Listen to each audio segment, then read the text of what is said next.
ಕರೆಕ್ಟಾಗಿ ಹೇಳಿದ್ರಿ ನೀವು.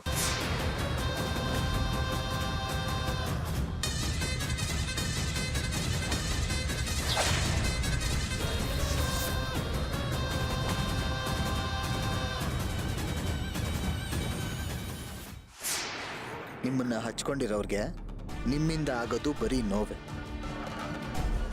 ಅದಕ್ಕೆ ಜೀವಂತ ಸಾಕ್ಷಿ ನಾವೇ ಇದೀವಲ್ಲ. ನಿಮ್ಮಿಂದ ನನ್ನ ಮಗುನ್ ಕಳ್ಕೊಂಡೆ.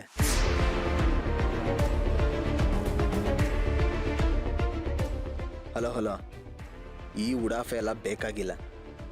ಈ ಮನೆಗೆ ಬರಬೇಡಿ ಅಂತ ಸಾರಿ ಹೇಳಿದ್ದೀನಿ. ಆದರೂ ನನ್ನ ಮಾತು ಮೀರಿ ಬಂದಿದ್ದೀರಲ್ಲ, ಆ ತಪ್ಪಿಗೆ ನೀವು ದಂಡ ಕಟ್ಟಬೇಕಾಗತ್ತೆ. ನೇರವಾಗಿ ನಿಮ್ಮ ಹತ್ರ ಒಂದು ಮಾತು ಹೇಳ್ತೀನಿ. ನನಗೇನು ಅರ್ಜುನ್ ಅಣ್ಣಂಗೂ ಮೀರಂಗೂ ಮದುವೆ ಆಗಬೇಕು ಅನ್ನೋ ಆಸೆ ಇಲ್ಲ.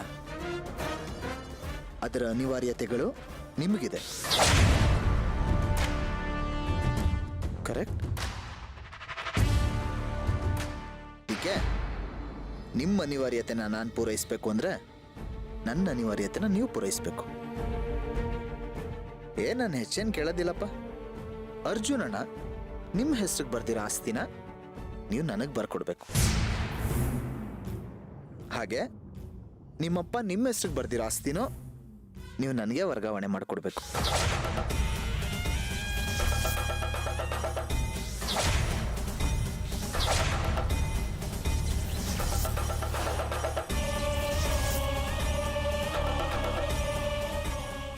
ಇಲ್ಲ ಅಂದ್ರೆ ಅರ್ಜುನ್ ಅಣ್ಣ ಮೀರನ್ ಮದ್ವೆ ಕನ್ಸಿನ ಮಾತಾಗೋಗುತ್ತೆ. ನೀವಿಲ್ಲ ಅನ್ನಕ್ ಚಾನ್ಸೇ ಇಲ್ಲ. ಅಲ್ಲಿಗೆ ನೀನು ನಿಮ್ಮ ಅಣ್ಣನ ಮೇಲೆ ತೋರಿಸ್ತಾ ಇದ್ದಿದ್ದು ಪ್ರೀತಿ ಅಭಿಮಾನ ಎಲ್ಲ ಬರೀ ನಾಟಕ ಅಂತಾಯ್ತು.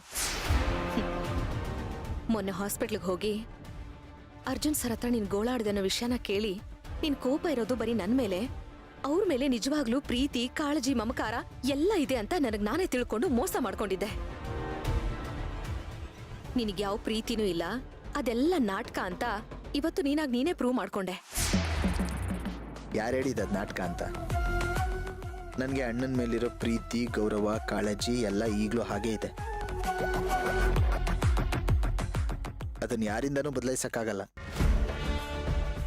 ಆದ್ರೆ ಅಷ್ಟೇ ದ್ವೇಷ ನಿಮ್ಮ ಮೇಲೂ ಇದೆ. ಅದನ್ನು ಯಾರಿಂದನೂ ಕಡಿಮೆ ಮಾಡೋಕ್ಕಾಗೋದಿಲ್ಲ.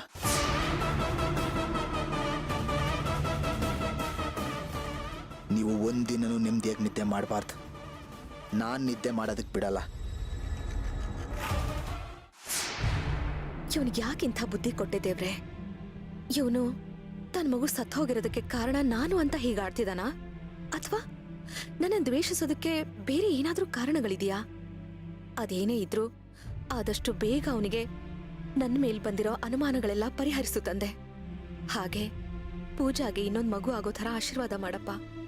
ಆಗ್ಲಾದ್ರೂ ಇವನು ಬದಲಾಗಬಹುದು. ಇವರಿಬ್ಬರಿಗೂ ಒಳ್ಳೇದಾಗ್ಲಿ, ಇವರಿಂದ ಈ ಮನೆ ಬೆಳಗ್ಲಿ ಅಂತ ನಾಳೆ ನಾನು ಮೌನ ವ್ರತ ಮಾಡ್ತೀನಿ.